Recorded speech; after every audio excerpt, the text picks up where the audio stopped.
Des affrontements en armes lourdes et légères sont signalés depuis 6 heures du matin de ce mardi à Ndondo, Rusinga, une partie de Mubu et Kitobo dans les périphéries du centre de Kichanga en territoire de Massissi. Les jeunes résistants de l'autodéfense font face aux terroristes du 1-23 qui ont considérablement renforcé leurs troupes avec des unités de l'armée rwandaise qui ont traversé en masse la frontière ces 2 dernières semaines. Et si les jeunes résistants Wazalendo sont félicités par la société civile en territoire de Massissi, la société civile de Nyiragongo dénonce plusieurs cas de dérapage dans les chefs de ces jeunes patriotes. C'est que beaucoup ne comprennent pas du tout pourquoi pourquoi à Massissi ils sont félicités, mais à Nyiragongo ils sont pointés du doigt. Bienvenue, chers téléspectateurs d'Afro Info 243 et merci de nous rester fidèles.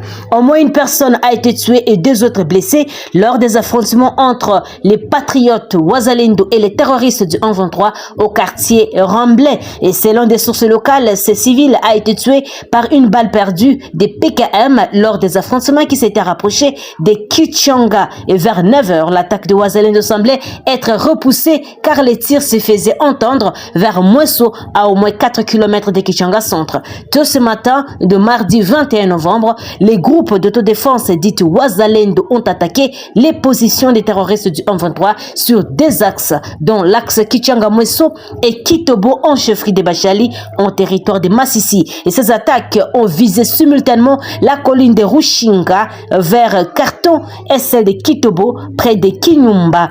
La circulation sur la route Mweso-Kichanga a été momentanément suspendue alors les activités se déroulent normalement dans la cité de Kichanga. Les habitants réfugiés au camp de déplacés de la MONUSCO et dans les hôpitaux et de paroisses ont témoigné ce matin avoir peur suite à la reprise des combats. Rappelons que Kichanga avait été prise par ces terroristes du M23 et RDF le samedi 21 octobre après de violents combats contre l'armée congolaise et les Wazalendo. La prise de cette cité avait créé plutôt une vague d'indignation dans les chefs des habitants car intervenu après de victoires de Wazalendo qui avait délogé ces terroristes du 1-23 dans plusieurs localités, mais aussi la cité de Kichanga.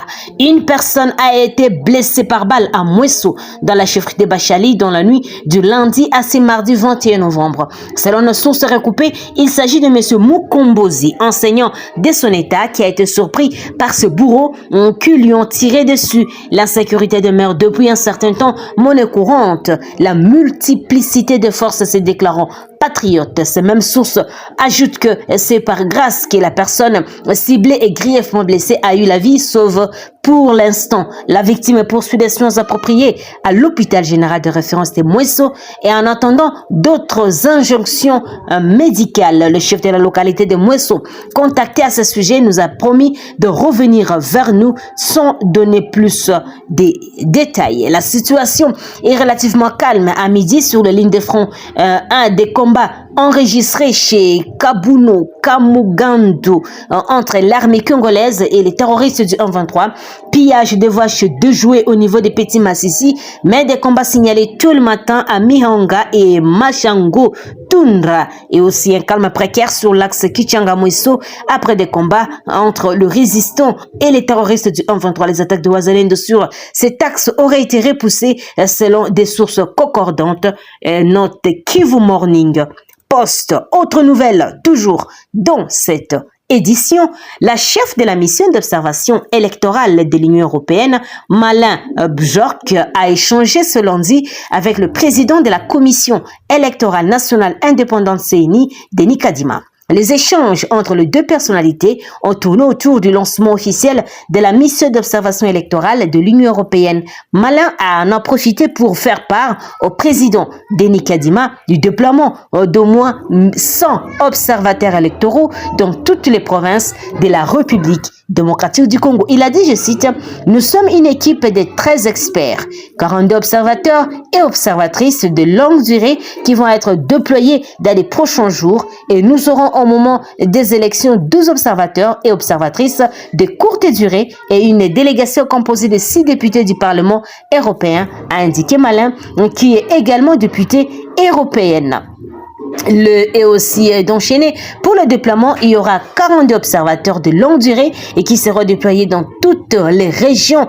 Ils partiront dans le prochain jour et il y aura aussi des experts électoraux et politiques, des médias qui travaillent ici sur place à Kinshasa, qui vont aussi voyager dans le pays et dans des régions différentes. La mission d'observation électorale européenne signe à travers ces nouveaux déploiements son retour en République démocratique du Congo depuis les élections de 2011. La campagne électorale a débuté ce dimanche 19 novembre et s'étendra jusqu'au 18 décembre.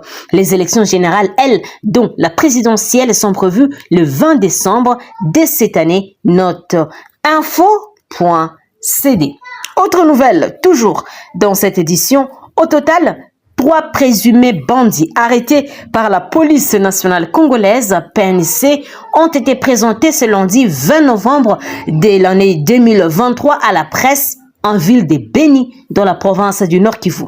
Selon Nasson Mourara, lui qui est le porte-parole de la police nationale congolaise au commissariat de Beni, ces 3 présumés malfrats qui opèrent avec des armes à feu sont auteurs de plusieurs cas d'insécurité dans cette ville.